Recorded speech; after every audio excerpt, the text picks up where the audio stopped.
नमस्कार ब्रह्मनाथ।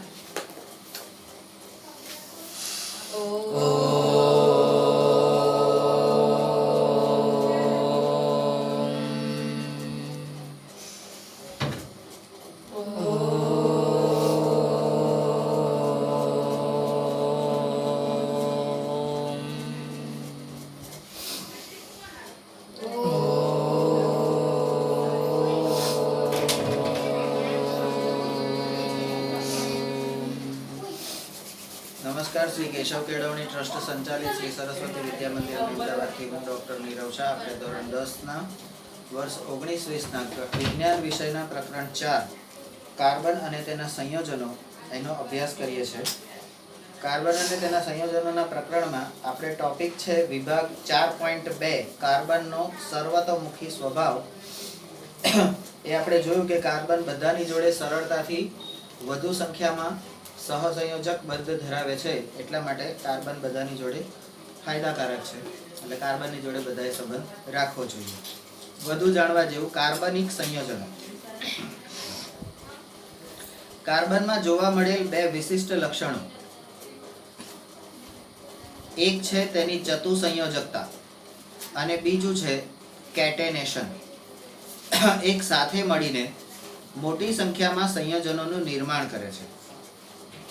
નંબર 2, અનેક સંયોજનો વિભિન્ન કાર્બનની શૃંખલાઓ સાથે જોડાયેલ અકાર્બનિક પરમાણુ અથવા પરમાણુઓના સમૂહ ધરાવે છે।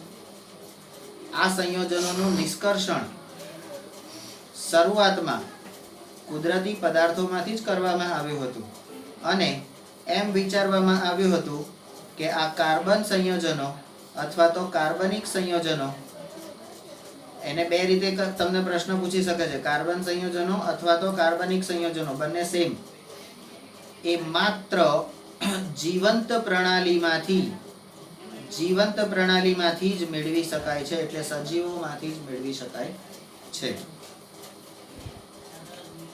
તેમના સંશ્લેષણ માટે એક મહત્વપૂર્ણ બળ એટલે કે વાઇટલ ફોર્સ જરૂરી છે તેમ માનવામાં આવતું હતું। નંબર 5, ફ્રેડરિક વોહલર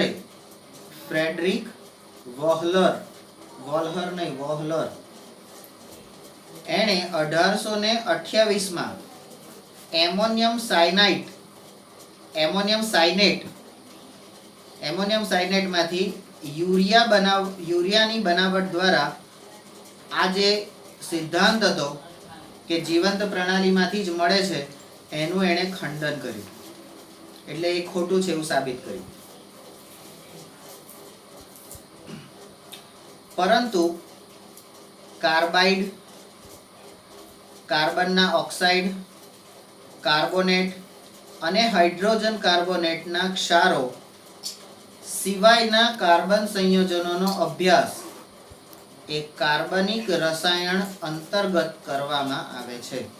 કાર્બનિક રસાયણ અંતર્ગત એનો અભ્યાસ કરવામાં આવે છે, બરાબર। તો આ કાર્બનિક સંયોજનો એને પ્રકૃતિમાંથી એને વાઇટલ ફોર્સ કહેવામાં આવે છે। વાઇટલ ફોર્સ એટલે આપણા માણસની રીતે જોઈએ તો વાઇટલ ફોર્સ એટલે આપણો આત્મા, આપણા શરીરમાં જે વાઇટલ ફોર્સ છે, જે કુદરતી શક્તિ, એ ફોર્સ એટલે એ બળ એટલે તમારો આત્મા, બરાબર। હવે કાર્બનના સર્વતોમુખી સ્વભાવની અંદર પહેલો ટોપિક આપણો છે 4.2.1 સંતૃપ્ત અને અસંતૃપ્ત કાર્બન સંયોજનો। એટલે અહીંયા બે ભાગ છે, સંતૃપ્ત અને અસંતૃપ્ત કાર્બન સંયોજનો, સેચ્યુરેટેડ એન્ડ unsaturated।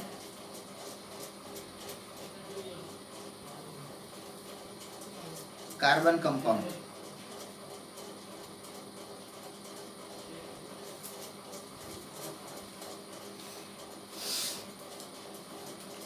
જ્યારે પણ તમને કોઈ પણ વિજ્ઞાનના પ્રકરણમાં અથવા તો કોઈ પણ પ્રકરણમાં આવી રીતે બે ટોપિક સાથે આપેલા હોય ને, એટલે એ જે આખો ફકરો છે ને, એ આખા ટોપિકને તમારે બે ભાગમાં વહેંચીને જ ભણવાનું।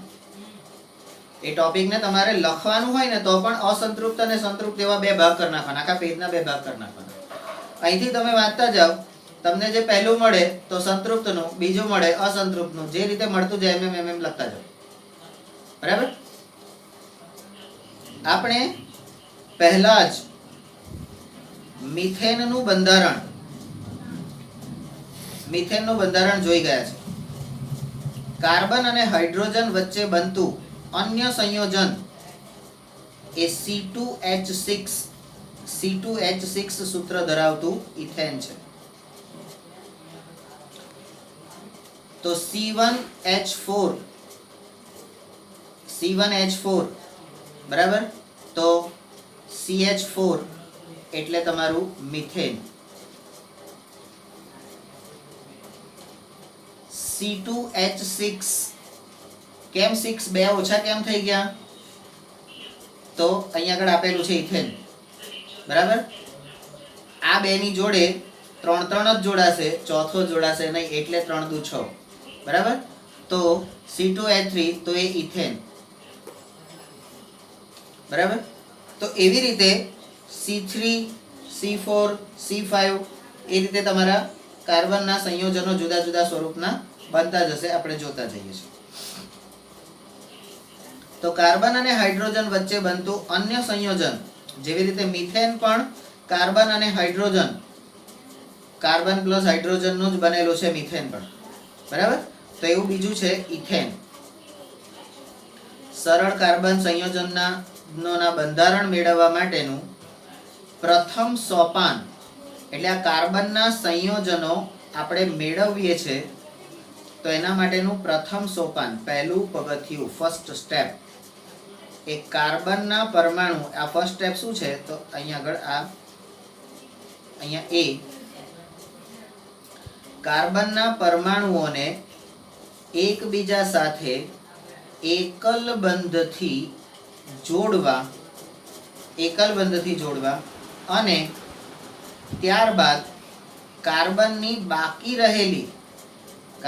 બાકી રહેલી સંયોજકતાઓને સંતોષવા માટે હાઇડ્રોજન પરમાણુઓનો ઉપયોગ કરવો તે છે. એટલે આ પ્રથમ સોપાન શું છે? તો પહેલા જે કાર્બનના બે પરમાણુ છે, આ કાર્બનના બે પરમાણુને તમારે એકલ બંધથી, બેયને એક બંધથી જોડી દેવાના છે. પછી શું કરવાનું છે?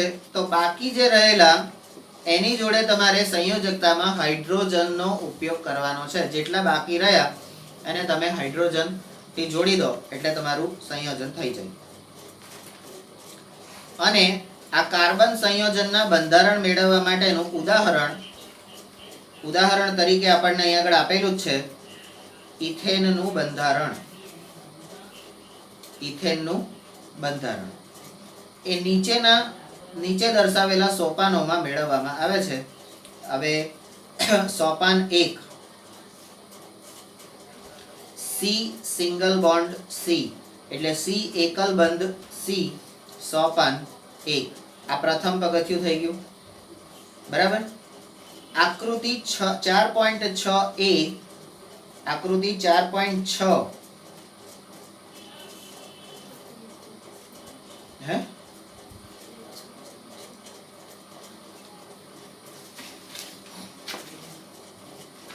એટલે આ છે C ની જગ્યાએ A, એટલે અહીંયા કદાચ એ થઈ એ કરવાનું હશે. બરાબર.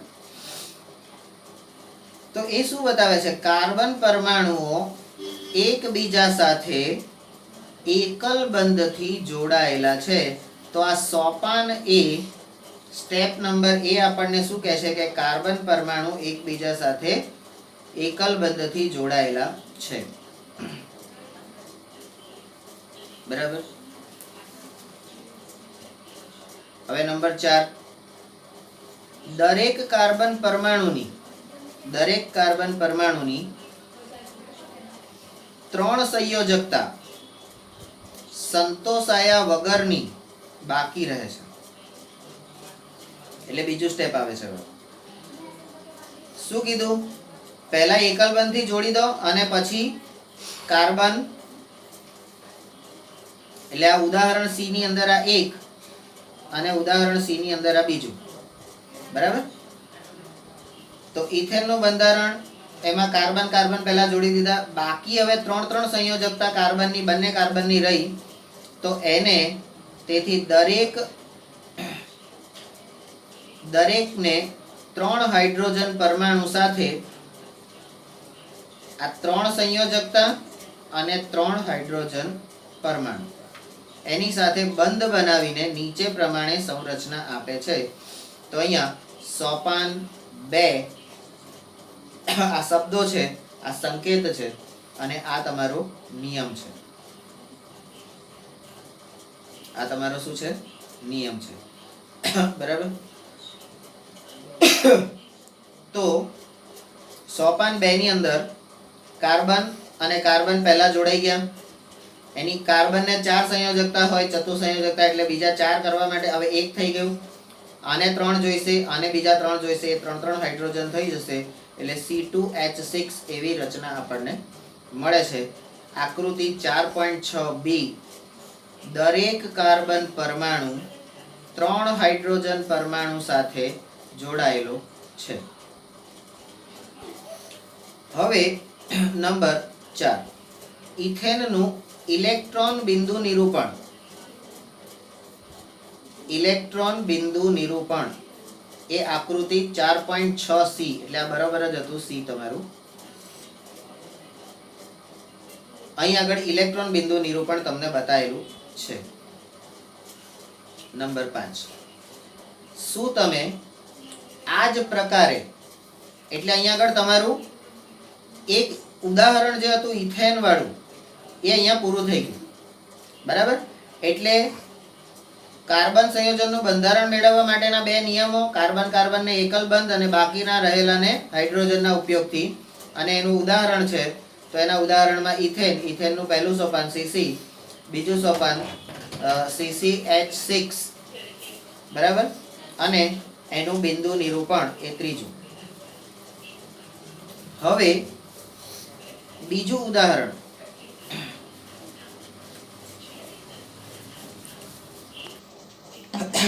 તો કે છે આ જ પ્રકારે તમે પ્રોપેનનું બંધારણ દોરી શકશો. તો મિથેન, ઇથેન, પ્રોપેન. તો પ્રોપેનનું બંધારણ આ રીતે દોરી શકશો. તો કે છે અમે તો દોરીએ, વાંધો નહીં. તો અહીંયા 1 નંબર, ડીમાં 1 નંબર, આ ડીમાં 2 નંબર. આ પ્રોપેનનું આણ્વીય સૂત્ર એટલે મોલિક્યુલર ફોર્મ્યુલા, મોલિક્યુલર ફોર્મ્યુલા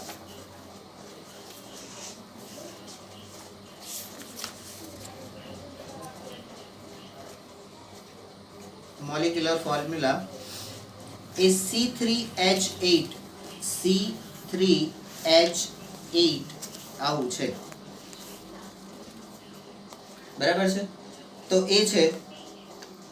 તો નંબર 3 તમે જોશો કે તમામ પરમાણુઓની સંયોજકતાઓ તેમની વચ્ચેના એકલ બંધોથી સંતોષાય છે. બરાબર. તો એનું સોપાન એ આપણા કાર્બન છે.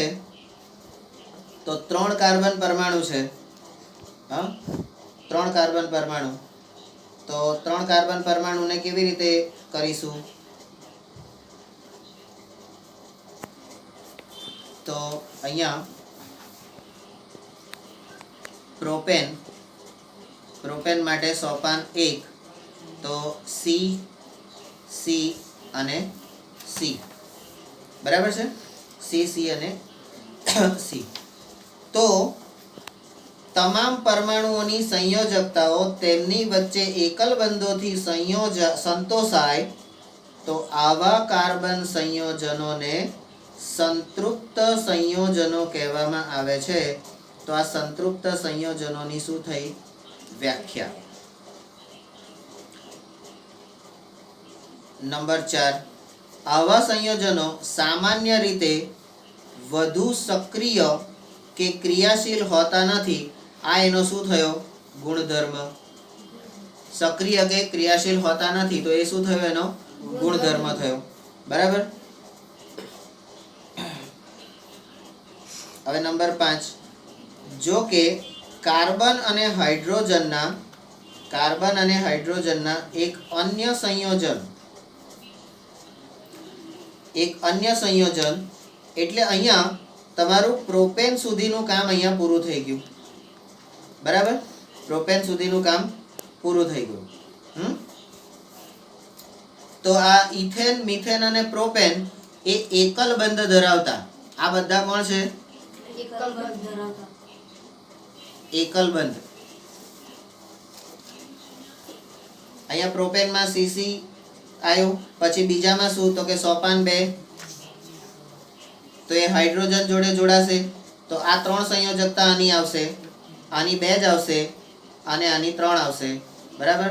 તો H H H H H H H અને H, તો કેટલા થયા? H 8 થયા. બરાબર. આવી ગયા તમારા. હા. હવે કાર્બન અને હાઇડ્રોજનનું એક અન્ય સંયોજનનું સૂત્ર એ C2H4 છે. C2H4. તો આ C2H4 એ શું છે? ઇથીન છે. આ શું છે? ઇથીન. અને તેને ઇથીન કહેવામાં આવે છે.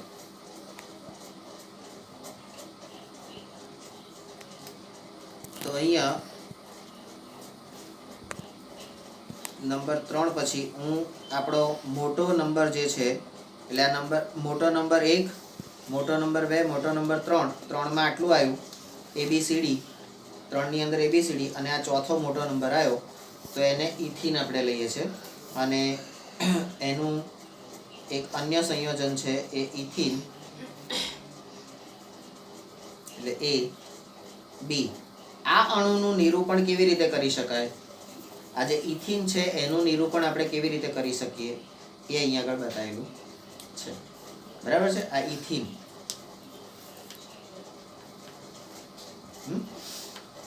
આપણે ઉપર પ્રમાણે જ તબક્કાવાર અભિગમને અનુસરીશું. પહેલા કાર્બન પરમાણુ 2 કાર્બન છે, C2 છે એટલે 2 કાર્બન મૂકી દીધા. 2 કાર્બન એકલ બંધથી જોડાયા. 2 કાર્બન એકલ બંધથી જોડાઈ ગયા. હવે શું છે? તો કે H4 હાઇડ્રોજન ચતુસંયોજકની એટલે 3 ની જગ્યાએ હાઇડ્રોજન એ 2 જ હાઇડ્રોજન જોડાય છે. બરાબર. હજી એક સ્થાન ખાલી રહે છે. તો કેવી રીતે કરીશું? તો D કાર્બન પરમાણુઓ એકબીજા સાથે એકલ બંધથી જોડાય છે, એ સોપાન 1 આવી ગયું.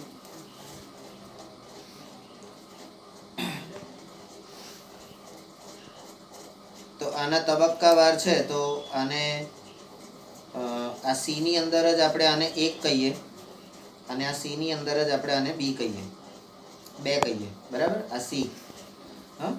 આપણે જોઈએ છે કે દરેક કાર્બનની એક સંયોજકતા સંતોષાયા વગરની બાકી રહે છે. બરાબર. 3 જોઈએ પણ 1 બાકી રહે છે એટલે અસંતોષ.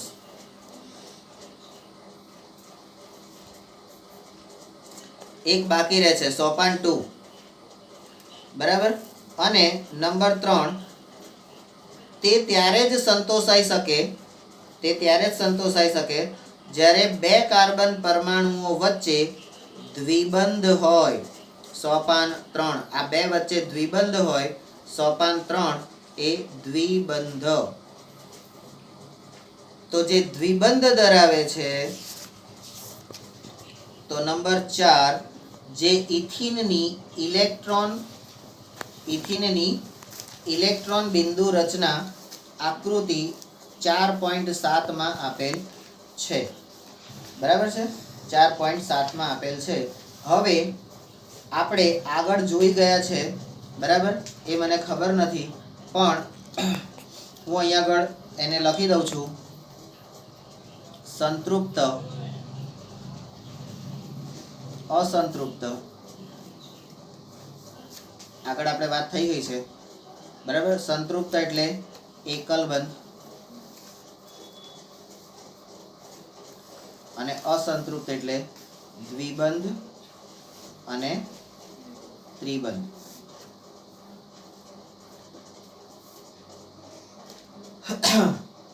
જેને એક થી સંતોષ ના હોય એ બે કે ત્રણ રાખે ને. તો અહીંયા ઇથિન એ દ્વિબંધ ધરાવે છે, દ્વિબંધ બરાબર. અને એવું જ એક બીજું તત્વ છે 4 પછી મોટો નંબર 5, હાઇડ્રોજન અને કાર્બનનું અન્ય એક સંયોજન એ C2H2 છે. C2H2 સૂત્ર ધરાવે છે અને એને ઇથાઇન કહેવામાં આવે છે. ઇથાઇન. તો અહીંયા C2H2 ઇથાઇન તો ત્રિબંધ. ખબર પડી જાય છે બરાબર. તો અહીંયા કહે છે તમને, શું તમે ઇથાઇનની ઇલેક્ટ્રોન બિંદુ રચના દોરી શકો? તો કે એમાં અમને શું વાંધો છે? તો કે એમાં સંયોજકતાઓને સંતોષવા માટે 2 કાર્બન પરમાણુ વચ્ચે કેટલા બંધ હોવા જરૂરી છે? તો એ તો જેમ જેમ જોડતા જઈશું એમ ખબર પડશે ને, એમ થોડી ખબર પડે. કાર્બન પરમાણુઓ વચ્ચે દ્વિબંધ કે ત્રિબંધ ધરાવતા, બરાબર, કાર્બન પરમાણુઓ વચ્ચે દ્વિબંધ કે ત્રિબંધ ધરાવતા કાર્બનના આવા સંયોજનોને અસંતૃપ્ત કાર્બન સંયોજનો એટલે કે અનસેચ્યુરેટેડ કાર્બન કમ્પાઉન્ડ તરીકે ઓળખાય છે. અને તેઓ આ અસંતૃપ્ત જે હોય છે એ એટલે કે F, તેઓ સંતૃપ્ત કાર્બન સંયોજનો કરતા વધુ ક્રિયાશીલ હોય છે. આ કોણ થયો? એનો ગુણધર્મ. બરાબર. આ શું થઈ? એની વ્યાખ્યા. તો હવે તમને કોઈ માણસ એમ પૂછે સંતૃપ્ત અને અસંતૃપ્ત કાર્બન સંયોજનો, તો એમાં વ્યાખ્યા બંનેની લખી શકો તમે. બંધ કેવી રીતે બને એ લખી શકો. અણુસૂત્ર આ બધાનું કેવું છે એ તમે લખી શકો. બરાબર. ઉદાહરણ કયા છે એ પણ તમે લખી શકો.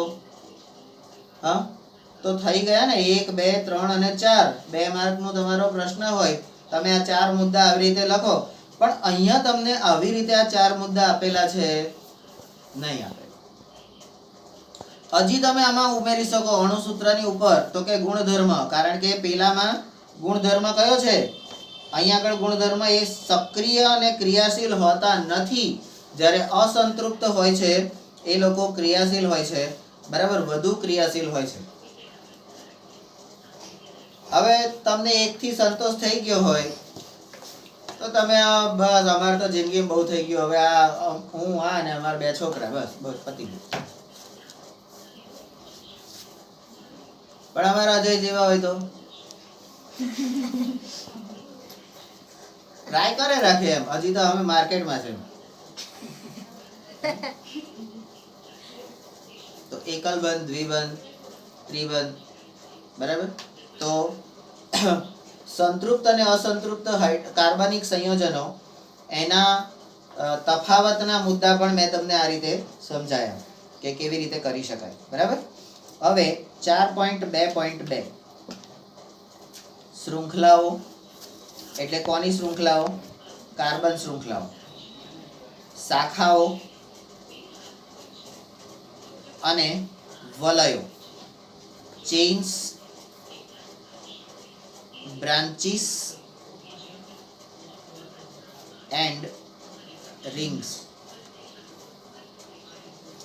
હવે આ શબ્દ મને આગળ ક્યાંક દેખાયો હતો કે આવું એ શૃંખલા બનાવે છે. હા જો, શૃંખલાઓ લોંબી લોંબી, શાખિત શૃંખલાઓ એટલે શાખાઓ, અને વલયો. આ ત્રણે ત્રણ અહીંયા આગળ આ કાર્બન અને આ ગુણધર્મ એનો છે, એને શું કહેવાય? તો કે કેટેનેશન. એને શું કહેવાય? આવું બધું બનાવે ને કેટેનેશન કહેવાય.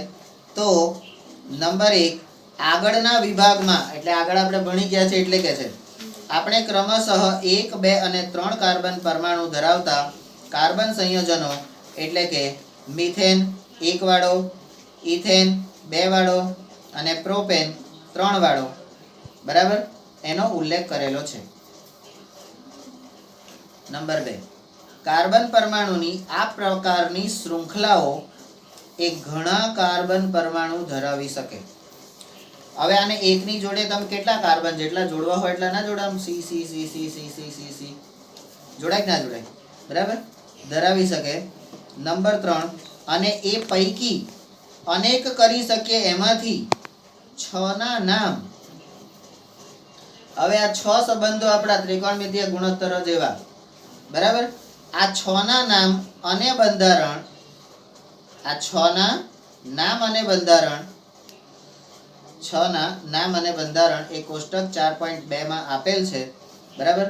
કોષ્ટક 4.2 કાર્બન અને હાઇડ્રોજનના સંતૃપ્ત સંયોજનોના સૂત્રો અને બંધારણ. સંતૃપ્તમાં અહીંયા આગળ બીજો મુદ્દો લખવો હોય તો તમે લખી શકો પ્રત્યય. ગુરુજી ફોન આ સૌમ્ય ભાઈ